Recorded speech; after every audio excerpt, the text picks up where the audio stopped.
Good morning. Today's reflection is called God of the Laundry Door.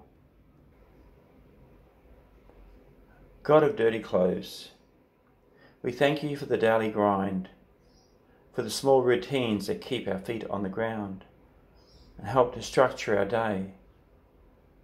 Help us to be faithful to the little things in life, but also to see beyond them. Perhaps Mary was in the middle of the laundry when the angel Gabriel appeared to her. She heard that she had found favour with God when she thought she was just doing the housework. May we too be ready to look up from today's tasks, to hear the voice of the angel who tells us not to be afraid. May we, like Mary, respond, let what you have said be done to me. Psalm 85.